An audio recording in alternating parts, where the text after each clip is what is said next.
All right, ladies and gentlemen, welcome back to round 3 of the FNM tournament here at Lost Legion Games and Comics in South Charleston, West Virginia. We see the match starting off. Scissors Lizard, I think, is 3-0 tonight. I think it's 3-0. So congratulations to Scissors Lizard for having a good run. Scissors Lizard is the correct call for the metagame. It's dominating the metagame. I think next week people in response are going to ship to Rock Lobster pretty heavily. We're rehashing old jokes from like three months ago. Obviously, the better players are going to be bringing Paper Tiger. They're going to next level it. So now that we've gone through our entire sketch about the rock, paper, scissors cards, let's talk about the magic that we have for you. Here in round 3 in the 2-0 bracket. Undefeated players, this round 3 of 5 rounds of Swiss tonight, followed by a top 8. On your left, Brandon Hart. Brandon's played multiple times on camera. I'm going to go ahead and put him down as a mid-range deck, although to be fair, I have no idea actually what it is. He's playing Naya, but he's playing Bonfires. He's playing like an older Naya deck. He's got the Bonfires, the Hunt Masters, Thrag Tusks. It's all good cards. Restoration It's just Angels. all the good cards you can imagine in Naya. Blinking Thrag Tusk, Bonfire, people out. All that kind of good stuff. He's playing Adrian Mullins. And while Adrian Mullins has never played on camera before, and while Adrian Mullins has not made an appearance tonight, you have heard his deck mentioned multiple times, because Adrian is playing Curses. I don't know exactly what kind of Curses he is playing, and I imagine I'm going to have to spend a fair amount of time on the card viewer trying to look some of these cards up, or relying heavily on other people. But he is 2-0 and has won pretty emphatically. While you were out there, Logan was talking about the Curses. Apparently he's playing Misfortunes, which is the one that tutors for more Curses. Yeah, the tutor for Curses. And then he's playing... You're good to go! You heard me, right? I think so. Yeah. And then he's also playing like Curse of Thirst, Curse of Bloodletting. And, Curse of Bloodletting is the double. That's the double. Now, I know maybe like 6 weeks ago, maybe 5 weeks ago, maybe even a month ago, there was a Star City Games, and I'll write this down, my first recap note of the night. We do a recap post every Saturday of all the topics we talk about. But I believe that they, at the Star City Invitation, the Star City Open in New Orleans, they did a deck tech with a standard player who was also playing Curses, and it seemed relatively good. He was doing, he didn't win the tournament, but he was doing pretty good. So I'll put a link on there to that one, because I imagine it's pretty similar, as we see a turn 1 Tragic Slip for an Absent Pilgrim. I mean, it seems like in theory you're just going to be playing a lot of removal, a lot of burn spells, and then using your Curses as kind of like your win engine, which if people aren't bringing enchantment removal, can be pretty potent. There is very few non-detention sphere main deck answers to enchantments. And really the only enchantment card that comes out of the sideboard is Ray of Revelation, and occasionally somebody will have one copy of Witchbane Orb, which is obviously super relevant, but that's mostly in there for anti-burn. Now, what'll be interesting is if he does well this week, if he top 8s, to see how many people are packing Witchbane Orb in their sideboard next week. Yeah. And that is a Curse of Bloodletting? Is that the one that just popped up here? Sorry, I got to send out the tweet. I think Bloodletting's the more expensive one. I think that one is the Pierced Heart. Pierced Heart, yeah. So this does 1 damage every turn, right? Yeah. I think Bloodletting is 5 mana, maybe 2 red and 3. And I couldn't imagine he'd be playing more than a 1-of to tutor up with the Curse of Misfortunes, but I mean, I guess you could get 2 of them into play and then do quad damage, but at that point you're probably already winning anyway. Yeah. It would be a classic win more scenario. I believe that's what the kids say. So we do see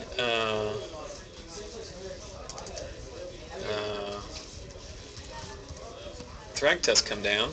Then this is going to be the tutor, right?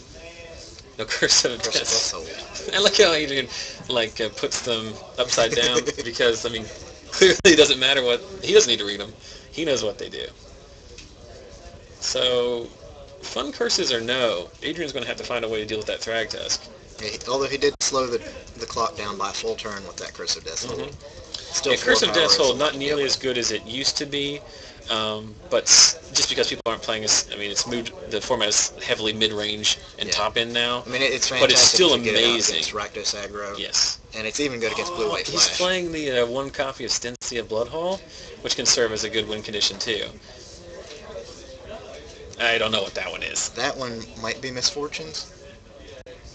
He tapped 5 for it, so I think that is Curse of Misfortunes. I don't... The chat, feel free to chime in there. I mean, I see the card so infrequently that I don't recognize the Hold on, artwork. I'm just going to low-tech it.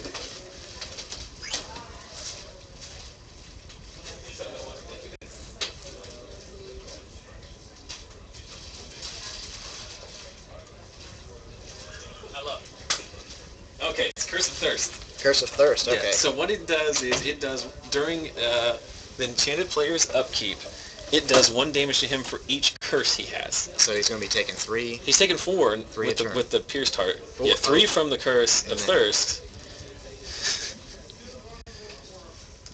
So he's still slightly ahead in the race, but they're okay.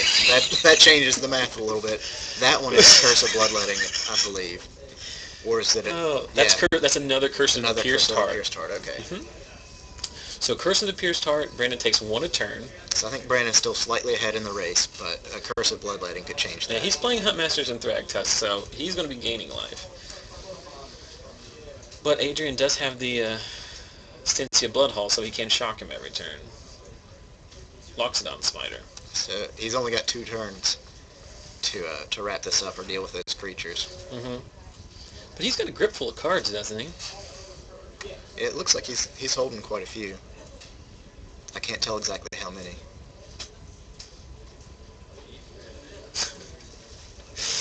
Once again, Allie Browning in the chat wishes that Adrian's deck was completely foiled out so that we could call it Curses Foiled Again. Like it. So another land. Probably not what Adrian was hoping to draw, although I do enjoy that they are full art Young Part Zendikar Mountains. Oh, he has 1 of each Zendikar Mountain, actually. Says he's dead on board here. Says still taking 6. Drops him to 7. So does he have a removal spell here, or is he just hoping that Brandon doesn't attack, maybe? Or no? It's 3. Oh, no, it's only 7 because of the curse. That's right. I forgot about But that. Thunderball makes the math very convenient for Brandon. Yeah. So he's going to need a removal spell here, right? And he's only got 2 red open. I don't think there's anything he can do with 2 red. No, he has a lot open. Oh, okay. For For some reason, I saw those 2 red set aside You know what that is? and thought that they were in a different orientation than the other 5 to 6 lands You know he had. what just happened there, Michael Taylor? What happened? Low light of the week. Oh, you're 2 for 3 on low light of the week, aren't you? I think so. Of course, we're talking about our highlight and low light of the week clips that I chop up and put on our Facebook page throughout the week. Who got the last one? Was it Scotty Wright? Well, the last one was Scotty Wright. Well, 2 weeks ago, it was Scotty Wright who tried to play Supreme Verdict as a land, which of course is That's illegal under the rules of Magic. And then Scotty Wright also made a cameo appearance in my low light of the week. Yes, because he was a First player one. that you Yes. were playing, as you tried to play an Ultimate Price as a Thragtusk, correct? And then last week's, I honestly was so busy this week, I didn't have a chance to put it up, but it was when Jordan Piccho almost knocked my camera off the table. So you just see, what you see is the end of Jordan. Of course, it was off camera because we were in a break, but you just see the Jordan filling his backpack with all his gear and just slowly nudging the camera tripod ever so slightly, until all of a sudden you see the ceiling of the store. And then you see the rest of the shop. Yeah. So very, very interesting We have stuff. a question in the chat right now. What we use for standard. Well, you can go ahead and tell them what deck I play in Standard. Zach is not currently playing a standard deck, but if he were, it would probably be mono red. Yeah, they would not be very good, which is why I don't play Standard. I'm also a big fan of mono red, but that's not what I've been playing. I've been playing kind of a junk mid-range value. Yeah, you've gone through several iterations. You played the first week that we played Standard under the new format after Scars rotated. You were playing Golgari Straight Golgari zombies, but more of a mid-range. It Because had you were not playing Thragtusks. Cacklers, you were playing Thragtusk and Disciple of Bolus. Yeah. Which was very interesting. I think you did pretty well that night. It was a lot of fun. I liked it. I might even throw something similar together sometime soon. Then you switched to a more traditional Golgari Zombies with a little bit lower end.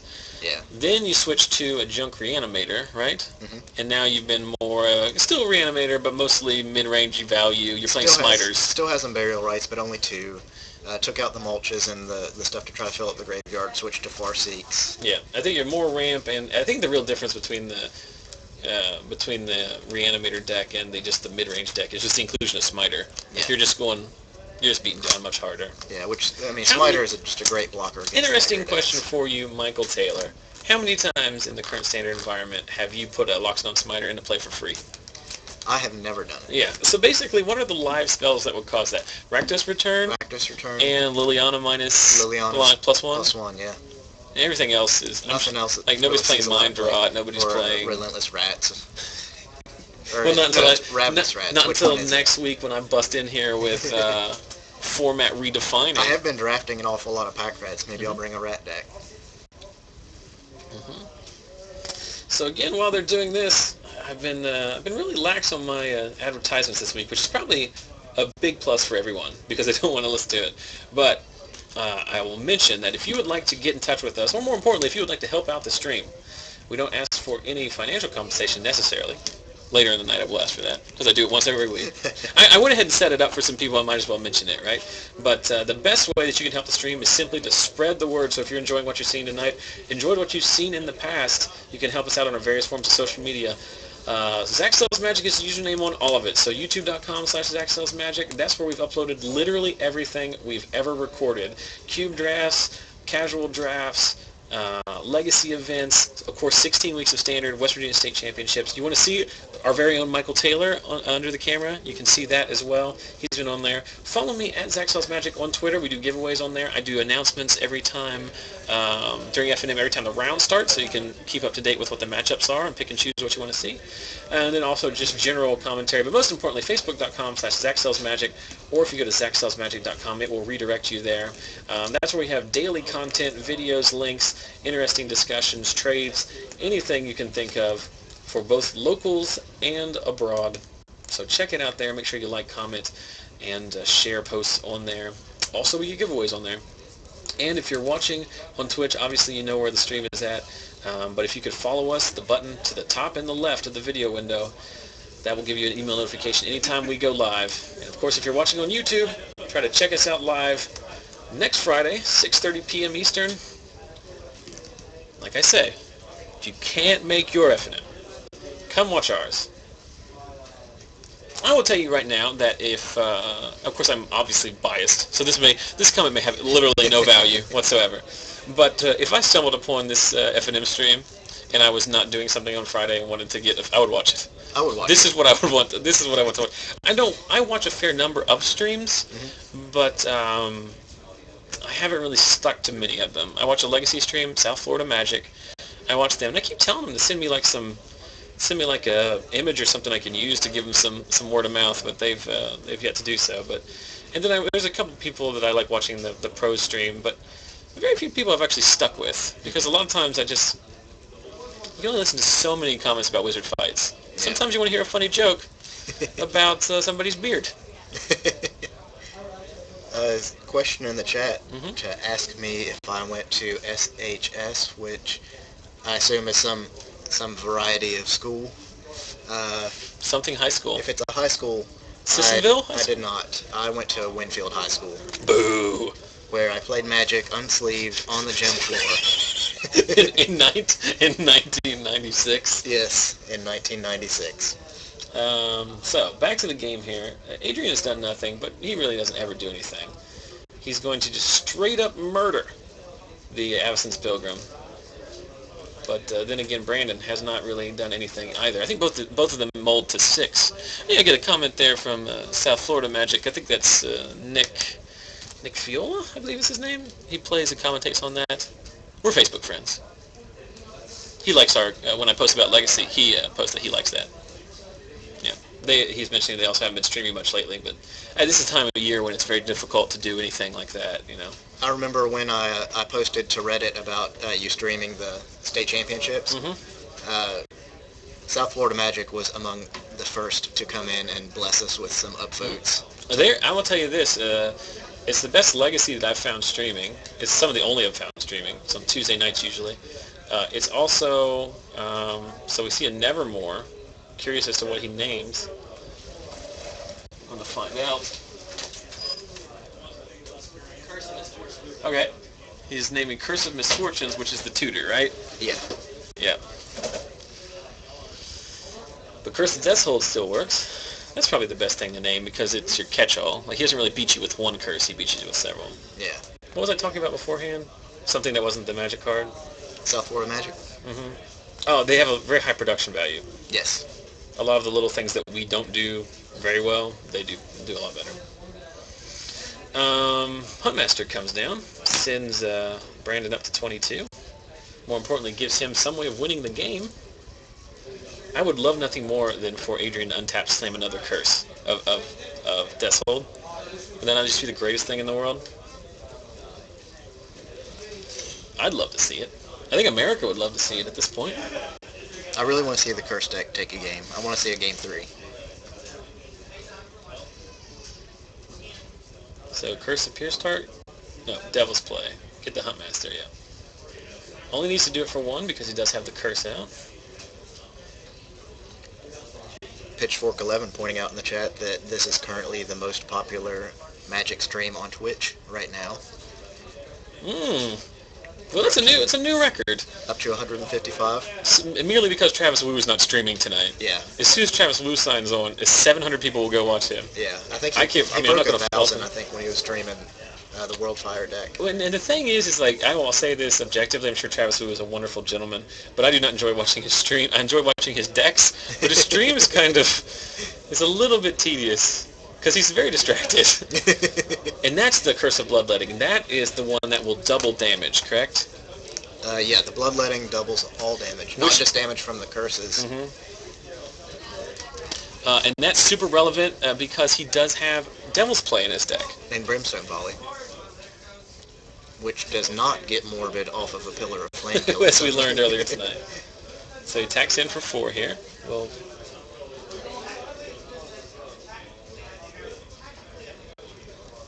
so even if he plays a Shockland untapped, it's going to do 4 damage to him, right? Yeah. I believe so. And that is the Curse of Thirst, which will do 3 damage to him, damage equal to the number of curses that are attached to target player during his upkeep, but it will be doubled. Now, is it just me, or does the artwork on Curse of Bloodletting look kind of like a guy who tried to cut his own hair and just got out of control? I'm going to bring that up now. Curse of Bad Self Haircut? I think you're right. He's got a little bowl cut action in the non-mirrored picture. Yeah. But we'll get back to the game here. End of turn, Resto Angel comes in, but all these creatures are neutered. 3 from the Smiter, 1 from the Wolf, and 2 from the Angel makes 6 total. I mean, it'll still get there, but it's amazing how much Curse of Deathhold really makes a difference. And that's another Huntmaster. We'll have to find out if he's playing like just a single Curse of Deathhold to tutor up, or if he's running more to try to stack them. Because I know the Curse of Bloodletting won't let you get one you've already got on them, but I mean you can still play them from your hand. I mean he's dead on board here, isn't he? No, he's not. 1, 2, 3, 4, 5, 6, 7, 8. No, he can live one more turn, assuming there's no bonfire or anything, which we do know Brandon plays. Yes. He's probably also running pillars or something. I think this matchup just might be a bad one for Adrian because the Naya deck just has so many. I mean, even his 3-drops are bombs. You know what I mean? Yeah. And all of his cards are 2-for-1s. Like Adrian's leaning pretty heavily on 1-for-1 removal. He's still capable of putting out quite a bit of damage with that Curse of Bloodletting in play. Someone pointing out in the chat that it's Curse of Macaulay Culkin. Is that another curse? That's another Curse of Bloodletting. So he's now going to be quadruple damage? He's going to be taking 12 a turn. That's not going to be enough, though, is it? Well, I don't. But Brandon can't kill him unless he has a burn spell, or a Rancor, or something like that. He's got the Devil's Play in the graveyard. but does he have 3 red to flash it back? I think he only has 2 red.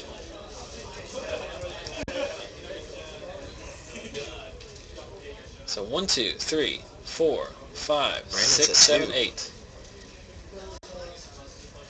Is that a charm? Is charming. +2/+2. That's going to do it. Well, thanks a lot, Brandon, you big jerk. We wanted to see Curses play in the 3rd round. But that is pretty impressive how, even with his tutors Nevermore, Adrian was able to come. It was just a turn slow, I think. He's one Curse of Pierced Heart away. I don't know how many cards. See if Adrian flips his hand if he had. Oh, he had Devil's Play. He could have. He obviously was going to kill him next turn no matter what. But Brandon did have a lot of outs there, not just burn spells, but obviously the charm works as well. But maybe not the deck you're going to see win the next Star City Open, but a very interesting and what will seemingly be very fun to play. If you're trying to 1-for-1 Adrian Mullins, you're going to lose to this Curses deck. I'll tell you that right now. Yeah. But you do need a lot of.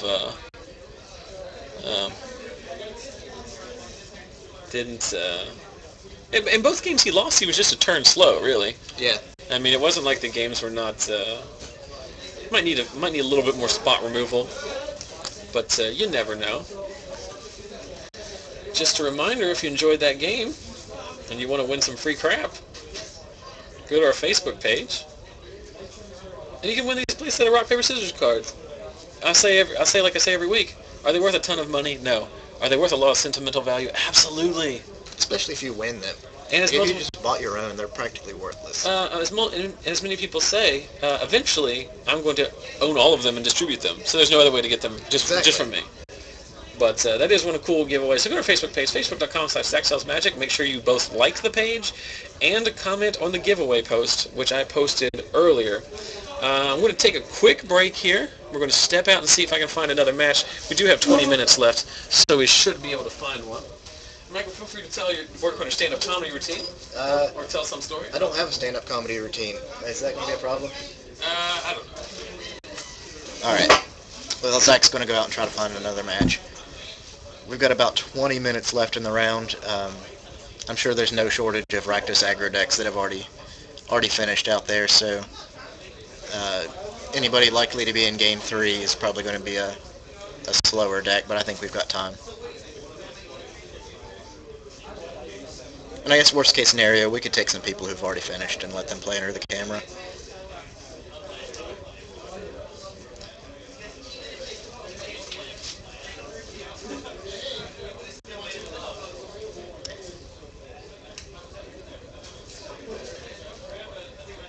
In response to the chat, I don't know of any Grixis decks playing tonight.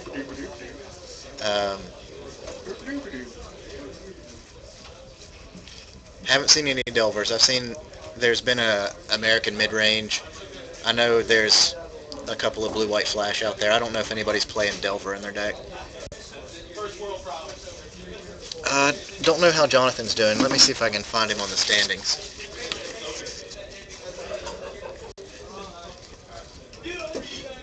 Nailed it. First try. Were you interacting with the chat? I was interacting with the chat, and I was just looking up to see how Jonathan Wright was doing. Jonathan Wright is 2-1, I believe. Jonathan Wright is 2-1. Are you 2-1? Someone asked. Who was it? Is it Scotty? I think so. Scooter 8968. Scooter. Oh. All right, ladies and gentlemen, do not go away. 148 of you have stuck with us, and we appreciate that. And we appreciate it so much that I'm going to go ahead and give you another match in round 3, free of charge. This one's on me. So, as I told Micah Taylor, your doppelganger, in name only, I said the problem with being at table 1 all the time is that you're the match that most often gets swapped over to the camera. But as he responded, that's a first world problems. So it's a... I don't know what to call his deck, so I'm just going to call it John to Good Stuff. We saw it at the end of last round, and it just has amazing cards in it, one of a lot of stuff. You'll see what's in his deck when he plays it all out. What was it? I mean, Hell Riders, Huntmasters, and joining us from the Losers bracket. Joining us from the 1-2 drop bracket is our very own Garrett Meadows. Garrett, I told them. How the mighty have fallen. Yeah. Garrett, in fact, did win last week's FNM, but unfortunately this week, with admittedly a much funner deck. Is funner? That's not a word, right? Much more fun. A deck that's more fun to play. Correct. You decided you win a box one week. You can donate $5 and have a good time the second week. I did tell people you were playing with Curse of Misfortunes. We just watched Adrian Mullins pilot Curses. He was 2-0 and lost 2 nail biters to. You know what's good? 2 Curse of Bloodletting when you also have Curse of Thirst Out. Yes. What's his? Brandon Hart took 12 off one trigger. Seems good. Yep. Yeah, I took the alternate route of running white. My deck. Mm-hmm. You were playing Sorens and Midnight Hauntings. Did I see that? No, Lingering Souls. Yen-shyang apparently not playing any deck, as I forgot to put it in there.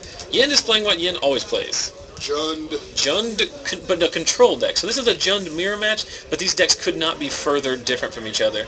Yen's played multiple times before. His deck list is actually available, or something similar to it, which I'll post later. I went with a girl in high school named Micah. Good to know. It's Micah Taylor on the camera, Michael Taylor in the booth. Okay. You're just I'm not actually in 2 places. I'm just saying that his son has weird Did you date Michael Taylor in high school? No. Oh, okay. No. You just no-sold my joke there, man. Micah was much more attractive. You're supposed to yes and all of my improv attempts. But Yen's deck I've actually played against before, and it's much closer to a mono black control in as far as how it's played. It's basically mono black control splashing for sweet like Rakdos and Golgari cards. And for those of you in the chat, stream regular Joseph Messer has kindly given me a link via the internets, which I will now post in the chat, so you can later, not now, but later, watch the deck tech I previously mentioned about the Curses deck. So nothing is going on in this game. Well, Olivia is going on for Micah. Not long for this world.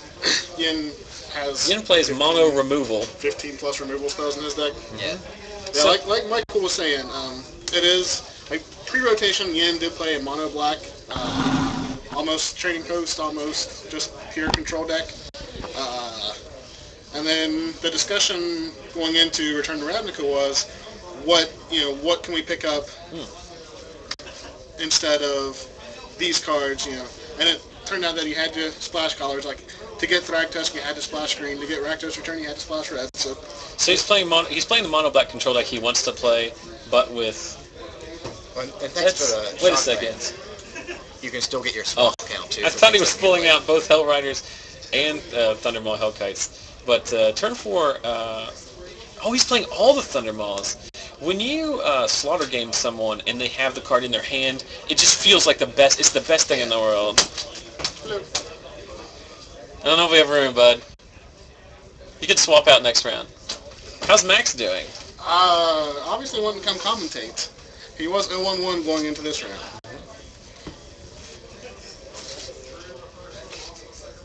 I'm trying to find. Do you have a Tree of Redemption in your Yes. binder? Do you have it with you? No. I want to get, in continuing with our theme of local player signed and altered cards in our giveaway, I want to get Max to alter Tree of Redemption in a Christmas theme. Okay. Only because I don't think I have a spare Tinderwall. That's the most Christmassy of Magic trees. Wall roots? Yeah, not very Christmassy. Okay. Tinderwall's got like actual pine trees on it. Yes. I don't have an extra one. I have 4 in my Belcher deck, and Lord knows they can't come out. I can have it to you by tomorrow, sir. Well, we will. Altered Christmas tree. Alternately, we'll accept a St. Nicholas bulbous. Yes, because earlier Cliff Markham accidentally called it Nicholas Bolas, which was the greatest. It was On his birth certificate, it does say Nicholas Bolas. It's actually Nicholas Bolas, MD. He didn't go through 4 years of medical school to be called Mr. Nicholas Bolas. So we're playing Magic. Yes, we are. I apologize for that, but not too much because we're having a good time.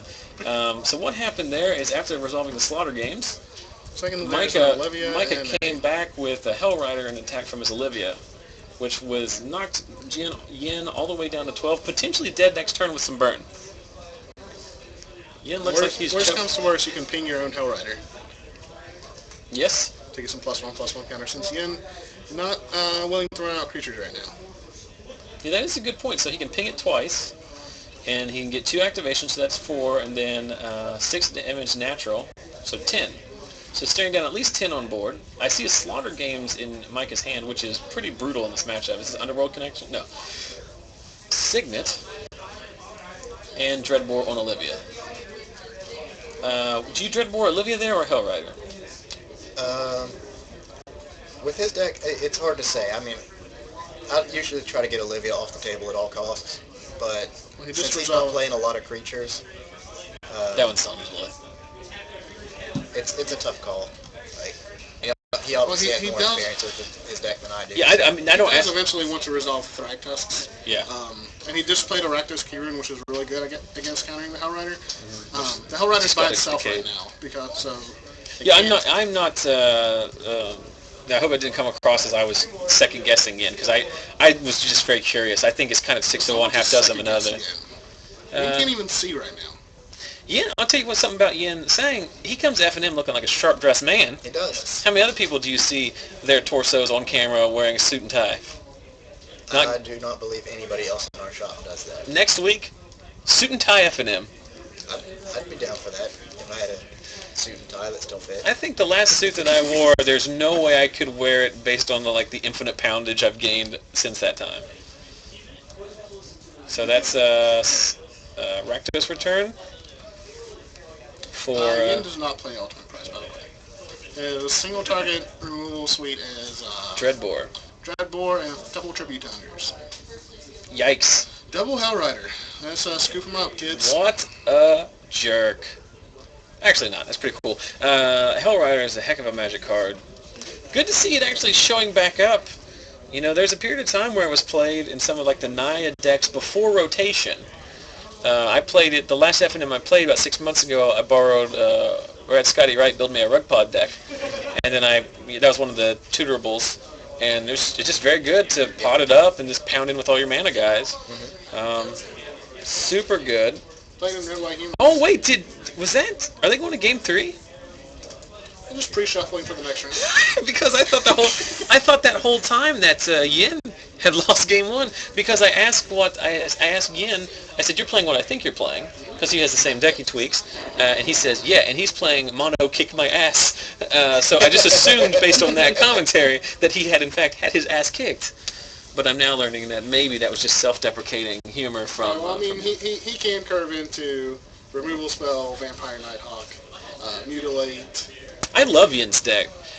Yen's deck, for those of you who are just joining us or haven't seen it before, it relies heavily on the interaction between Underworld Connections and Vampire Nighthawk Game 1. Now, I don't know if he decides those. I don't know if Underworld Connections is a card you want in your deck in this particular matchup. Right.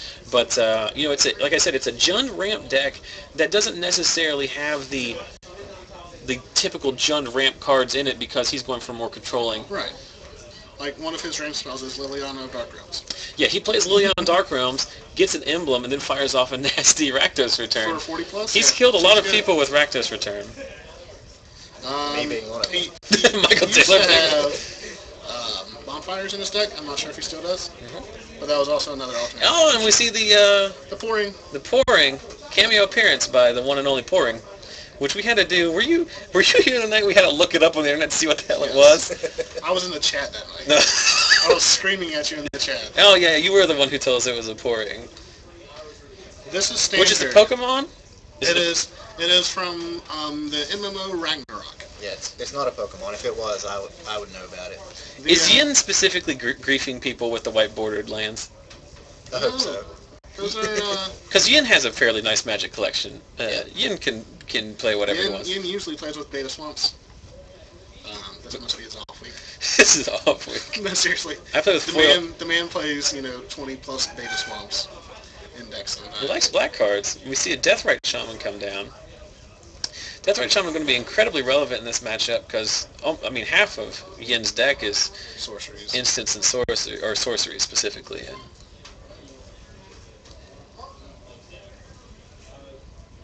Sorry, reading the chat. Yeah, The There was a Game didn't question. die, guys. There is a question in there about what the coolest Magic card art is from pre-2000. I'm going to write that down and get back to it. I might make that a question on the Facebook page because that is actually pretty interesting. Utabi orangutan, or whatever it is. That's the most inappropriate. The first card to come to mind for me was the original Maze of Ith art. Yeah, Maze of Ith is really cool. Someone's still waiting Divine for you to smash their beard. Reverse damage is D's pretty nuts. good. Oh, is that old D's Nuts in there? Yep. D's Nuts is a regular, and he always wants to smush beards together, which I don't know how I feel about that, but I'm going to allow him to talk about it. I will not allow him to do it unless he takes me out to dinner first. Heyo! Best card art pre-2000. Nothing is going on in this game. Deathbringer Shaman swinging in there. It's getting in there. It's nugging him. I should update the scores probably. Somehow Yen's still winning. Winning. 18 to 19, he's winning. I only go off And there's the Hell Rider. Hell Rider. 1, 2, 3, 4, 5 total. 6 total. Yeah, he's down damage. 4 from damage and 2 for triggers. Hell Rider's going to be pretty hard for Yen to deal with, specifically. Yeah, because most of his removal is sorcery speed. Yeah, whenever your removal was Dreadboard, it's kind of hard. That's why a lot of the band decks switched to Alchemist Refuge. Yeah. Because Hell Rider, Thundermaw, Hellkite. We talked about in the first round because it's good in that deck, and also Clint. Cliff Markham. Yeah, end of turn, Door to Nothingness seems pretty good. Yes.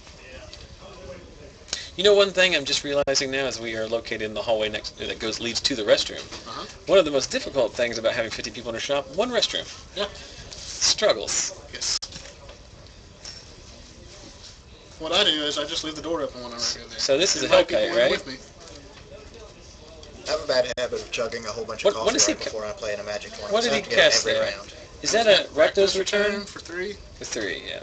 Seems pretty good. Means that Yen's played nothing this game. Yen's obviously holding all good cards. What's interesting interaction here, too, this may be one of the few times when, in Standard, the Deathrite Shaman will be able to produce mana. Because Yen might throw away a land. It's very, I mean, it's not, that's one of the... Deathrite Shaman gets the Grizzly Salvages and the Mulch, and not the Mulch, obviously. But Oh, that's a good point. In the straight Instincts. Reanimator deck, I guess you're spending a lot of mana to fill your... Still a great card to see. Main board worthy.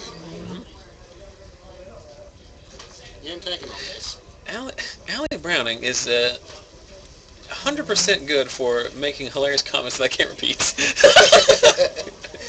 I'm telling you, if you're watching after the fact, you're not paying attention to the chat, it's your own fault. You're missing out on all these goodies. I guess, which is Yen more disappointed to see? A Rakdos, tap 5 mana for Rakdos Return, or tap 5 mana for Thundermaw Hellkite? I think for his deck, probably a Rakdos Return. I don't know, Thundermaw Hellkite probably just kills him, but... Yeah, I think as long as the Rakdos Return isn't like 100% Mind Twist, like it empties your whole hand, I think I'm pretty content with it. I don't think it really matters. I don't think this is a matchup that... I think if they played 100 times, Yen would struggle to win 35 of them. Yeah. It's just not... Yen's deck is set up great against a lot of the other aggro decks, but Yeah, the this red is black aggro deck this really is hard to- this haste.deck is just eating him up. Yeah. And a Dross Messenger zombie style red black deck is also hard for a control deck with board sweepers to beat. Yeah. So red black in general is really strong right now. That's why it's putting 15 copies into the top 20 yet. It won back-to-back Grand Prix, Yeah, and I mean, it was it's an okay deck. a mirror match in San Antonio finals. Yeah. Also, interesting note about San Antonio, the Grand Prix at San Antonio, the latest Walking the Plains video is out. Did you watch those with Nathan Holton? I haven't seen him. I posted I've seen them. You can talk to me about it. link on the Facebook page. It's they're hilarious, and they do coverage of all the. Did you ever see the video that started it all? Was a Pro Tour Philadelphia video that they did independently, and it was just these guys, a couple guys, they make movies. They live in Philadelphia. They went to the Pro Tour in Philadelphia and then made a little documentary about it, about 10 minutes. Mm-hmm. And then Wizards liked it so much, and the community liked it so much that they now pay them and fly them to all the major events. It's pretty cool. And they're funny. That was the funny one because they always describe the game's magic in a very literal sense, like he summoned a horde of zombies to overtake his creature. Right, But the one that ended, the one that's funniest was they coined the term infinite fairies. You may have seen on the magic-related internets, because Splinter Tim's twin technically wins by making infinite fairies. Infinite fairies! Infinite fairies! Splinter Tim, a much worse deck.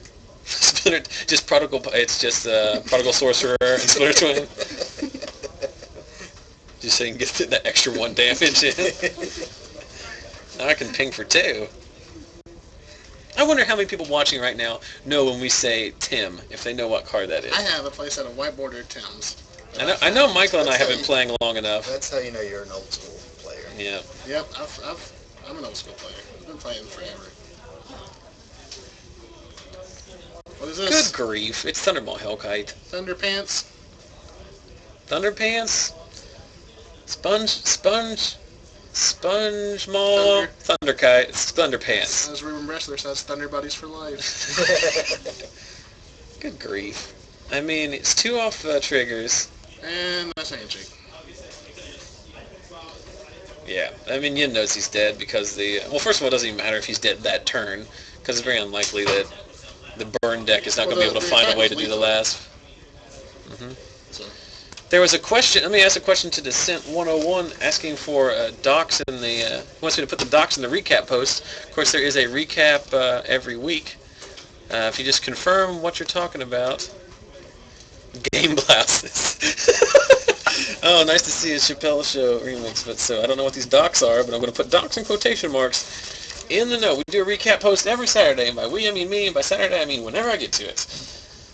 We will now switch back to the studio cam, as there is only less than 4 minutes remaining in the round, so not enough time for more action. not a good looking shirt on this one. Hello, my name is Zachary Evans. That's Michael Taylor. The unlisted is last week's FNM champion. This week, Deep V in it back there, showing all the hamburger meat and say, hey, it's a You want to talk about it? ham sandwich. It's Garrett Meadows. We are now here. We got 3 or 4 minutes left in the round, so as always, feel free to ask any questions or comments in the chat. We will address that. So what did you play tonight, Garrett? Black-white control. Black-white control. How? What was the crux of it? I saw you were playing Sorens. Yeah, it was, First of all, is it a deck you could recommend to our viewers to play? yeah, it's definitely a very fun FNM deck. It's very competitive. The deck crapped on me round 2, and otherwise I'm pretty sure I was favored in that matchup. Round 3, Seance deck, Joseph Deal Seance deck, I don't think I had a chance against it. Yeah, I mean, it's in there. It's close enough. It's a deck that is designed to beat Thragtusk. So if Thragtusk was heavy in your meta, it's something that can beat it. Well, every deck can lose. Even the best decks can go. I think that's one thing that newer players don't take into account is like some weeks you go 0 for 2, immediately drop, and the next week you can win the whole thing. It's not chess. There is a lot of randomness that goes into it, but couple questions in the yes, there are no chess pieces. It's not played on a checkered board as well. Questions in the chat. What is a Tim? We were talking about a Tim earlier. I've been Prodigal Sorcerer. Yeah, do I have the card? I do have the card viewer on this screen, so bear with me. A Tim is a Prodigal Sorcerer, which was that was an alpha card, right? Yeah. There are several cards throughout Magic that people have affectionately nicknamed. Prodigal Sorcerer is one of those. I think the most common of those would be Dark Confidant, Roberts. also known as a Bob. This fine young man, Prodigal Sorcerer, as we block Garrett from the stream. It's got the same goatee and everything. No, look, the Let's just leave shoulder that line there. with your arm and everything. Prodigal Sorcerer, it was originally printed in alpha. It's been in several base sets. It is ping for 1. It is basic. It is a Prodigal Pyromancer was a color shifted version of that, and that was called Tim because that art looks like the character Tim from Monty Python and the Quest for the Holy Grail. They call him Tim. Yeah, that's a good point, Joseph. Yeah, as time has been called in the round, Joseph Messner in the chat mentioning that Steve Menindian, who's a vintage expert or regular or whatever you want to call it. He made a tweet today that apparently at auction, the original art for Black Lotus, which of course Black Lotus and the other Power 9 coming to the MTGO Cube later this month, so look forward to that, sold for over $16,000. Wow. 16,000. You know how much a Black Lotus itself is sold for? 20,000 was the record. There's somewhere in California a card shop bought it. It was it's like a Grade PSA 10. grade 10. Yeah. Is it PSA? Is that what it is? PSA. Yeah. PSA? PSA is Airport Authority. Yeah, PSA. Yeah, graded 10. It was a perfect one. It was $20,000. So there's a link. Oh, it was on eBay. There's a link on there. So getting some good callbacks to Holy Night Quest for the Holy Grail comments. Good to see. The swallow joke. Mm-hmm.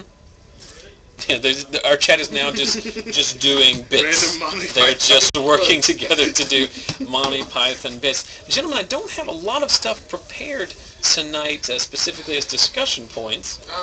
But let's see. I'm good at coming up with this. All right. Were you here for the draft last night? I was not here for the draft, but we did talk to Michael Taylor. Who did you win the draft or chop the draft? We chopped in the finals. Okay. We played it out for fun. Who did you play against? Chris Harless. Okay. That's good. Chris is one of the guys who's been coming. He's come to every draft we've had, and they've just started playing Magic. He played is it aggro deck on camera before? He also played a door to nothingness deck Yes. that just lost because on camera multiple times because he can't beat. He played 2 decks in 2 consecutive weeks that were pretty good against the metagame, but could not beat Geist of St. Traft. And he got paired against Geist of St. Traft twice in a row on camera. So that went well for him. In But the fun games we played in the finals, he played Doorkeeper Mill, and he got me with Psychic Spiral in the first game. I boarded in the Slaughter games that I drafted and got his Doorkeepers in one of the other games. So it was pretty fun. Yeah, that is. If you can, I guess it's like the old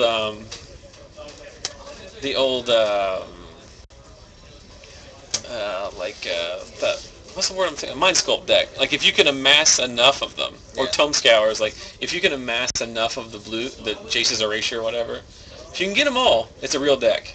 But you got to amass a fair amount of resources. One of the key to that is the green guy, the 0/3 defender. Axebane Guardian. Axebane Guardian, and he is just picked by everybody. And we saw Axebane Guardian on camera, which I hopefully when he comes back in from law school for the holiday break, we will get Zach Villianco back on camera. For the He was using Axebane Guardian to ramp into Primal Surge and then win with his Laboratory Maniac combo deck. Sorry for the noise. Well, that didn't help. The first noise wasn't that bad. It was the mentioning of the noise. Throw open the door. Sorry, guys. That was pretty funny. It's a cameo appearance, but I believe it was John Ellington, right? yes. So, but yeah, I think it's very funny. We got up to almost 180 that round, and then as soon as the game was over, and we only had 3 minutes to wait. It wasn't like one of these 15-minute time killings. Yeah. Dropped down to 30. Allie's pointing out that if we put all of us together, it's a very good evolution of beard, like, progression of man. Hello. Are you recording? Yes, I'm always recording. What do you need? Do you have that backpack, that Fox backpack? Come on in. Because that was, Oh, I gave it to Tony. okay, because someone else is saying that they're missing a Fox backpack. I never had a Fox backpack. Okay. Sorry. So sure. Someone is missing their backpack. That is another. Backpacks keeps growing. Those are 2 things that earlier I gave unsolicited advice that Even if JB said something. you need to support your local game store, make sure that you attend as many events and buy as much stuff as you reasonably can. Just try to support that as best you can. Also, when you go to your local game store or any large event, keep your stuff on you. If you don't plan on trading, or you don't plan on doing, if you only need 1 deck, travel light. Yes.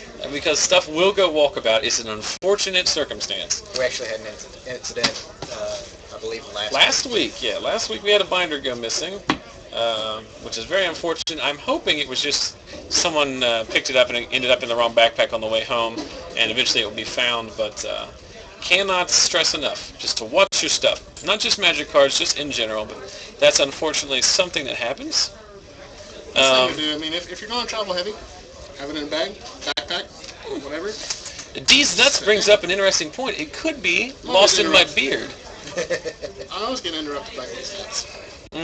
These, well, I mean, what are you going to do? These nuts interject It is right into these my mouth. nuts. Well, anyways, take the bag right between your feet.